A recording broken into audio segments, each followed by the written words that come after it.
Hello guys, ప్రజెంట్గా నేను ఇప్పుడు వచ్చేసి కోటి గవర్నమెంట్ హాస్పిటల్ ఉన్నాను.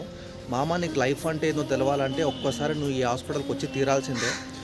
సో నేను చూస్తున్నాను కదా, కొన్ని వీడియోస్ అవన్నీ అప్లోడ్ చేస్తాను. నీకు లైఫ్ అంటే ఏందో తెలుస్తుంది ఈ హాస్పిటల్కి వస్తే.